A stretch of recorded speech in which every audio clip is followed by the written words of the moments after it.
नमस्कार, स्वागत है आप सभी का न्यूज अपडेट में। मेरा नाम है सिद्धांत त्रिपाठी। रुक करते हैं खबरों की ओर, जहां श्रीकोट गैस गोदाम के पास रेलवे लाइन के लिए बनाई जा रही एस्केप टनल का गुरुवार को सफलतापूर्वक ब्रेक थ्रू हुआ और अब श्रीनगर से डुंगरी पंत तक 9 किलोमीटर लंबाई की एस्केप टनल पूरी तरह आर पार हो चुकी है। यहाँ अंतिम चरण में सुरंग की खुदाई के साथ फाइनल कंक्रीट लाइनिंग का काम भी शुरू कर दिया गया है। जैसे ही ब्रेक थ्रू हुआ वैसे ही वहां मौजूद रेलवे कर्मियों ने भारत माता के नारे लगाए, जिससे कि पूरे माहौल में जोश दिखाई दिया। इस दौरान कर्मियों ने एक दूसरे को मिठाइयां भी खिलाई। बता दें कि ऋषिकेश से कर्णप्रयाग के बीच 125 किलोमीटर रेल लाइन परियोजना का निर्माण कार्य चल रहा है। परियोजना के तहत सुरंग निर्माण के कार्य को 10 अलग अलग पैकेजों में बांटा गया है।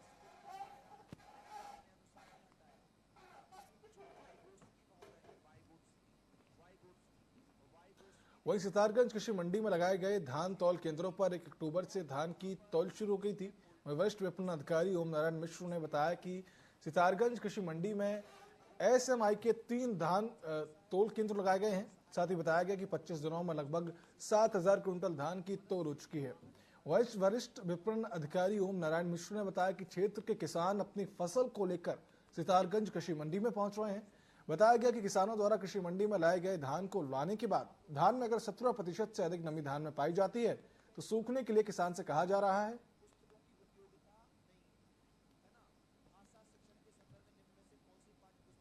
7000 कुंटल की खरीद की जा चुकी है। मेरा 27 है, कच्चा आरती 27 है, 12 के कोट खुल गए हैं, 15 के शनिवार तक कोट खुल गए। क्षेत्रीय किसानों को यही कहना चाहेंगे कि अपनी धान की फसल का अगर वाजिब मूल्य उन्हें लेना है तो सरकारी कांटों पर तोल कराएं, जिससे उनको सही फायदा मिल सके। शुरुआत में थी, अब थोड़ा थोड़ा कंट्रोल में है। की व्यवस्था है, फल है यहाँ पे, फल पर डाल के अपना किसान पका भी सकता है। हमारे पास तिरपालों की व्यवस्था है। 7000 कुंटल की खरीद की जाती। दीपावली में पटाखा बाजार और व्यवस्थाओं को लेकर अल्मोड़ा कोतवाली में बैठक आयोजित की गई। बैठक में एसडीएम जयवर्धन शर्मा, सीओ विमल प्रसाद, प्रभारी निरीक्षक जगदीश चंद्र देवपा और अग्निशमन अधिकारी महेश चंद्र मौजूद रहे। एसडीएम जयवर्धन शर्मा ने सभी पटाखा विक्रेताओं को सख्त निर्देश दिए कि आतिशबाजी की दुकानें केवल नियमानुसार लाइसेंस लेकर ही लगाई जाए। इसके साथ ही सुरक्षा को ध्यान में रखते हुए हर दुकान पर अग्निशमन उपकरणों की व्यवस्था अनिवार्य रूप से करें।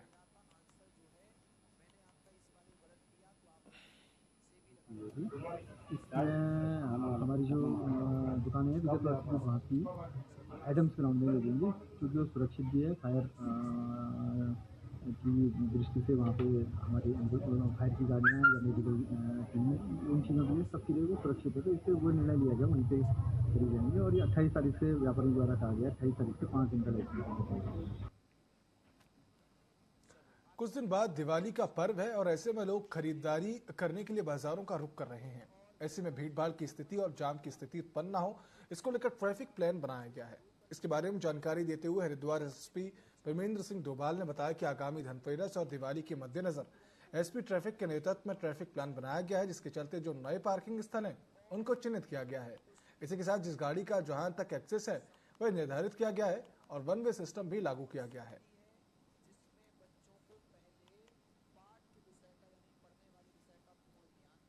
हरिद्वार पुलिस के द्वारा एसपी ट्रैफिक के नेतृत्व में एक ट्रैफिक प्लान लागू किया गया है, जिसमें जो नए पार्किंग स्थल हैं वो चिन्हित किए गए हैं। साथ में जहां तक जो गाड़ियों के एक्सेस है उसको निर्धारित किया गया है, वन वे सिस्टम लागू किया गया है। इन सभी चीज़ों को ध्यान में रखते हुए जितने भी हमारे हरिद्वार के वासी हैं या बाहर के जो भी यात्रीगण यहाँ आएंगे वो उस ट्रैफिक प्लान को एक बार जरूर देखें। किसी भी तरीके का कोई भी आपको असुविधा ना हो, कोई भी अव्यवस्था ना हो, उसको हरिद्वार पुलिस इस पर भी हम लोग ध्यान रखेंगे।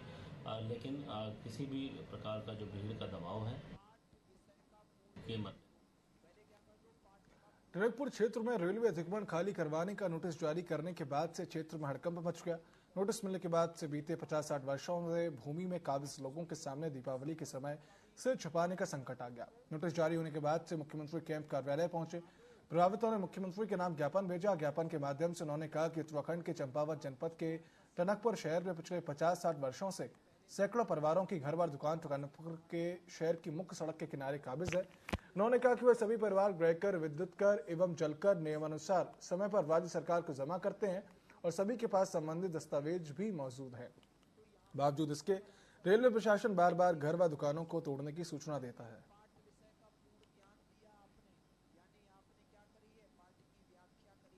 टनकपुर में सड़क के किनारे बिल्कुल हमारे घर और मकान है सैकड़ों लोगों के, और उनकी रोजी रोटी है, उनके परिवार वहाँ रहते हैं और पिछले 80 वर्षों से।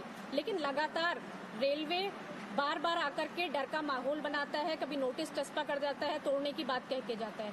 तो ये जो लगातार रेलवे की हठधर्मिता चल रही है, उसी के तहत आज भी उसने 130 से ज्यादा मकानों पर नोटिस चस्पा किए और सभी को डराने का एक माहौल बनाया, जबकि दिवाली का समय है, त्योहार का समय है। तो टनकपुर में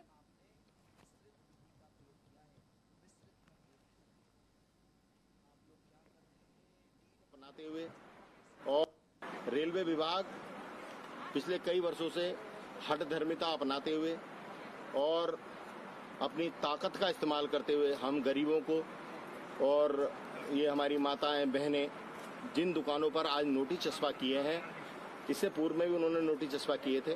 पिछले 8 वर्ष से रेलवे में बरेली इज्जतनगर में, सिविल कोर्ट टनकपुर में, दोनों जगह इनसे 8 वर्ष तक हमारा मुकदमा चला है और उस मुकदमे में हमारे खिलाफ फैसला हुआ, मानते हैं हम। लेकिन न्यायिक जो प्रक्रिया है, जो भारत के संविधान के साथ प्रक्रिया है, उसमें न्यायालय टू न्यायालय में, उच्च न्यायालय में जाने का हमें राइट। रेलवे विभाग पिछले कई वर्षों से हठधर्मिता अपनाते हुए और अपनी ताकत का इस्तेमाल करते हुए हम गरीबों को और ये हमारी माताएं बहनें जिन दुकानों पर आज नोटिस चस्पा किए हैं, इससे पूर्व में भी उन्होंने नोटिस चस्पा किए थे। पिछले 8 वर्ष से रेलवे में बरेली इज्जतनगर में, सिविल कोर्ट टनकपुर में, दोनों जगह इनसे 8 वर्ष तक हमारा मुकदमा चला है और उस मुकदमे में हमारे खिलाफ फैसला हुआ, मानते हैं हम। लेकिन न्यायिक जो प्रक्रिया है, जो भारत के संविधान के साथ प्रक्रिया है, उसमें न्यायालय टू न्यायालय में, उच्च न्यायालय में जाने का हमें राइट। रेलवे विभाग पिछले कई वर्षों से हठधर्मिता अपनाते हुए और अपनी ताकत का इस्तेमाल करते हुए हम गरीबों को और ये हमारी माताएं बहनें जिन दुकानों पर आज नोटिस चस्पा किए हैं, इससे पूर्व में भी उन्होंने नोटिस चस्पा किए थे। पिछले 8 वर्ष से रेलवे में बरेली इज्जतनगर में, सिविल कोर्ट टनकपुर में, दोनों जगह इनसे 8 वर्ष तक हमारा मुकदमा चला है और उस मुकदमे में हमारे खिलाफ फैसला हुआ, मानते हैं हम। लेकिन न्यायिक जो प्रक्रिया है, जो भारत के संविधान के साथ प्रक्रिया है, उसमें न्यायालय टू न्यायालय में, उच्च न्यायालय में जाने का हमें राइट। रेलवे विभाग पिछले कई वर्षों से हठधर्मिता अपनाते हुए और अपनी ताकत का इस्तेमाल करते हुए उत्तराखंड में श्रमिक परिवारों के बच्चों के उज्जवल भविष्य की तरफ सरकार ने कदम बढ़ाते हुए श्रम विभाग की तरफ से श्रमिक परिवार के बच्चों को उच्च शिक्षा में उनके मनपसंद विषय में मुफ्त शिक्षा मुहैया कराने का निर्णय लिया। इस बात पर ब्रह्म विभाग के सचिव डॉक्टर पंकज कुमार पांडेय ने कहा कि हमने निर्णय लिया है कि प्रदेश के श्रमिकों के बच्चों की पढ़ाई का खर्चा BOCW बोर्ड की तरफ से उठाया जाएगा। साथ ही उन्होंने कहा कि शर्तों के मुताबिक बच्चों की पसंद का कॉलेज सरकारी मान्यता प्राप्त होना चाहिए और सरकार ने उन विषयों पर कॉलेज पर जितनी फीस तय की है, उतनी धनराशि श्रमिक बोर्ड की तरफ से दी जाएगी। बच्चा पढ़ना चाहता है तो जहां भी वो एडमिशन लेना चाहता है, प्राइवेट कॉलेज में, गवर्नमेंट कॉलेज में, जिस भी लेवल में, जिस भी तरीके की पढ़ाई में, MBBS करना चाहता है, नर्सिंग करना चाहता है, BTech करना चाहता है, लॉ करना चाहता है, कुछ भी पढ़ना चाहता है, तो उसका खर्चा जो है हम बोर्ड से, BOCW जो हमारा है, उससे हम बियर करेंगे। हम नहीं डिसाइड करेंगे कि वो कौन से कोर्स में जाएगा, किस कॉलेज में जाएगा, कहाँ जाएगा, जहां भी एडमिशन लेना चाहे।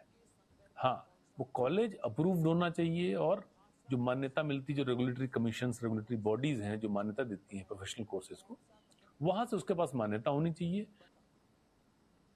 भाजपा नेता जयदीप बर्तवाल ने दिवंगत विधायक शैला रानी रावत के धर्मपुत्र के तौर पर केदारनाथ विधानसभा उपचुनाव के लिए भाजपा से टिकट की दावेदारी की। उन्होंने कहा कि केदारनाथ की विधायक शैला रानी रावत का निधन लापरवाही के कारण हुआ। उन्हें जिस देखरेख की जरूरत थी वो उन्हें नहीं दी गई। साथ ही शैला रानी रावत के आखिरी समय में उन्हें उनसे मिलने नहीं दिया गया। साथ ही जयदीप बर्तवाल से उनकी चिता को मखनी देने का अधिकार भी छीना गया। उन्होंने कहा कि पार्टी अगर किसी और को भी टिकट देती है तो भी वह पार्टी के साथ ही रहेंगे।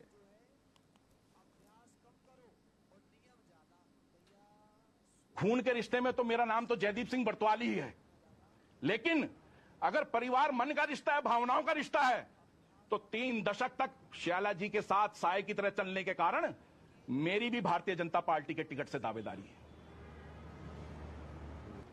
और चूंकि आप ये समझते हैं कि संगठन का, भारतीय जनता पार्टी का पहला परिपाटी अनुशासन है, तो मुलाकातों का बात तो मैं आपको बता सकता हूं, लेकिन वृतांत मुलाकातों का मैं किस तरह बताऊं।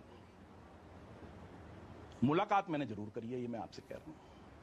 तो परिवार को टिकट देगी तो किसको देगी, दत्तक पुत्र को देगी कि ये तो पार्टी को तय करना है। ऐसे को टिकट मिलेगा तो आप उनके लिए काम करेंगे? ये पार्टी को तय करना है। मैंने कहा ना आपसे कि ये पार्टी को तय करना है कि किसको टिकट दिया जाएगा। और मैंने ये भी कहा कि मां ने तो प्यार से सब कुछ हासिल किया हमसे, तकरार में तो कुछ भी नहीं मिल सकता। नैनीताल के मैदान में एक दशक के बाद वॉलीबॉल खेलते नजर आए खिलाड़ी, जहां खिलाड़ियों में खासा उत्साह भी देखने को इस बात का मिला। वहीं नैनीताल डीएसपी मैदान में खेली जा रही ओपन वॉलीबॉल प्रतियोगिता इस बार नैनीताल डीएसपी कॉलेज के नाम रही। फाइनल मुकाबले में डीएसपी ने भीमताल को 3-1 से हराकर फाइनल अपने नाम किया। इसके पहले सेमीफाइनल में डीएसपी ने ग्राफिक हम चाहते हैं कि बच्चे खेलों में आगे आएं, खूब अच्छा खेलें और नशे से दूर रहें। यही हमारी पहली मुहिम है। इन दोनों को अगर हम साथ मिलकर आगे चलने में सफल हो गए तो इससे बड़ा प्रयास और शायद ही कोई होगा। आज हर कोई चाहता है कि हमारे बच्चे नशे से दूर रहें। को एक मुहिम के साथ दीपावली के त्योहार को देखते हुए देहरादून में खाद्य सुरक्षा विभाग लगातार एक्टिव नजर आ रहा है। जगह जगह प्रतिष्ठानों, होटल, ढाबा में इन दिनों छापेमारी कर उचित कार्रवाई की जा रही है। साथ ही खाने पीने के पदार्थों की गुणवत्ता भी परखी जा रही है। जिला खाद्य सुरक्षा अधिकारी मनीष सयाना ने बताया कि त्योहारी सीजन को देखते हुए पिछले कई दिनों से अभियान लगातार जारी है। दीपावली के मद्देनजर 15 अक्टूबर से अब तक 52 से ज्यादा सैंपल लिए जा चुके हैं। साथ ही होटल, ढाबा इत्यादि में गंदगी फैलाने वालों के खिलाफ 20 से ज्यादा नोटिस भी जारी किए गए हैं। आपको मालूम है कि दिवाली का त्यौहार आने वाला है और इसके अनुपालन में हमको जो है आयुक्त महोदय डॉक्टर आर राजेश कुमार और जिलाधिकारी महोदय के द्वारा निर्देश प्राप्त हुए हैं और उसी के अनुपालन में हमारे द्वारा जो है लगातार चेकिंग अभियान चल रहे हैं, जिसमें हमने मेनली जो है मावे के होंगे, मिठाई के होंगे और अन्य खाद्य पदार्थ जो मेनली इस त्यौहार में यूज होते हैं उनके हम लोग नमूने जांच के लिए ले रहे हैं।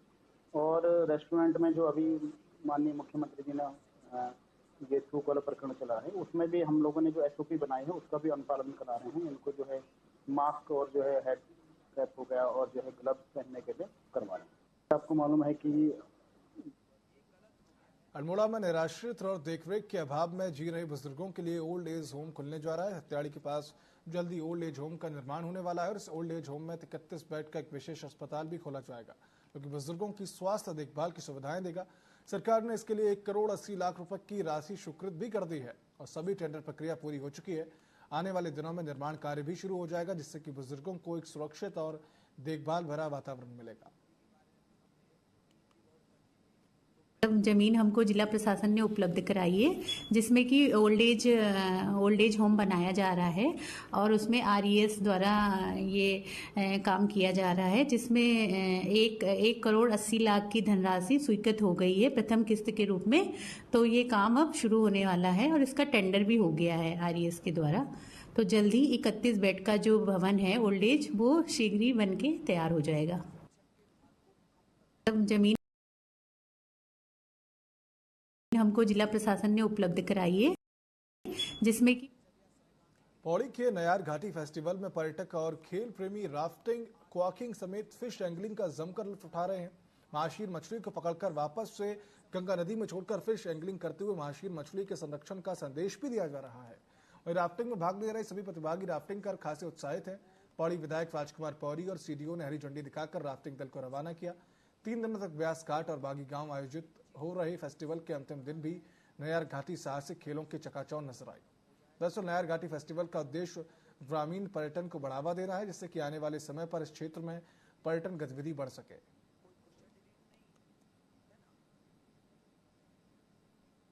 देश विदेश से लोग आते हैं यहाँ। ये जो पर मेन नयार घाटी, इसमें मानसून टाइम पर जो मछली अपनी वेटिंग करने के लिए नयार पे जाती हैं ऊपर, और 2-3 मानसून टाइम जुलाई अगस्त में यहाँ जाके बच्चे अंडे दे के डाल के वापस आते हैं। तो सितंबर में हमारा जो फिशिंग का वो होता है, एंगलिंग का सबसे बेहतर टाइम होता है फिशिंग का।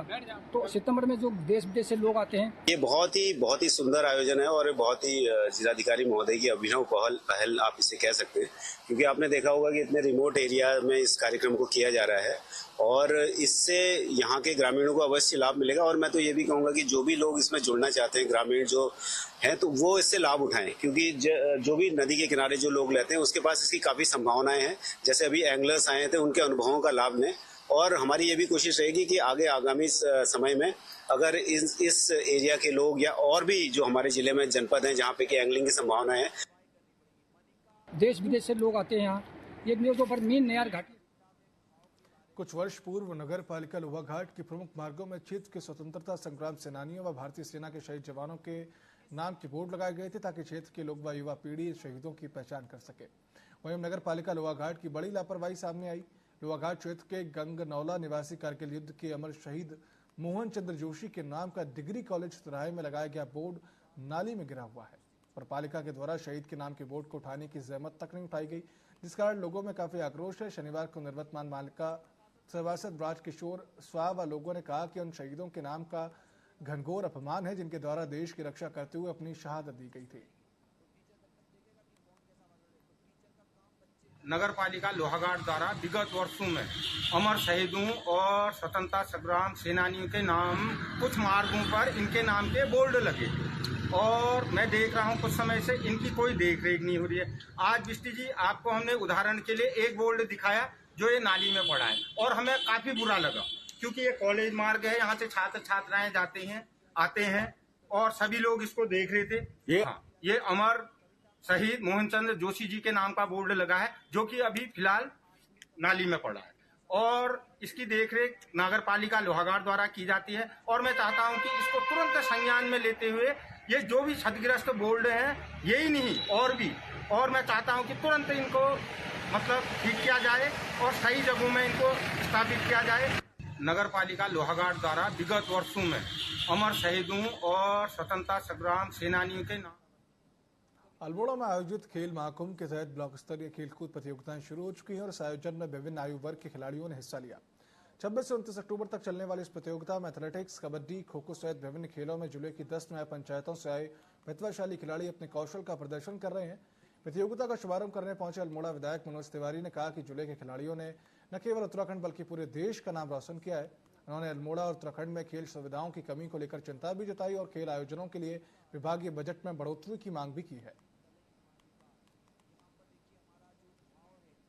खेल प्रतिभाएं बहुत हैं और आपने देखा है कि कई लोगों ने हमारे इस पूरे प्रदेश में अल्मोड़ा में राष्ट्रीय स्तर पर अपनी पहचान बनाई है, लेकिन सरकार को जो हमारी खेल सुविधा है उसके लिए बहुत ज़्यादा काम करने की आवश्यकता है। खेल मैदानों को बनाने की आवश्यकता है, उनको और उसका विस्तारीकरण करने की आवश्यकता है। लेकिन उसके साथ साथ जो विभागीय खेल होते हैं उसमें जो और धन मुहैया कराएं, उनको सुविधा उपलब्ध कराएं जिससे कि विभाग वालों को इस तरह की परेशानी ना आए, क्योंकि कहीं ना कहीं देख रहे हैं कि विभाग को धनावंटन बहुत कम होता है और ये प्रतियोगिताएं कराने में उनको आर्थिक संसाधनों से जूझना पड़ता है। खेल प्रतिभाएं बहुत हैं और आपने देखा है कि कई लोगों ने हमारे इस पूरे प्रदेश में अल्मोड़ा में राष्ट्रीय स्तर पर अपनी न्यूज अपडेट में फिलहाल इतना ही। अब देखते रहिए TV24।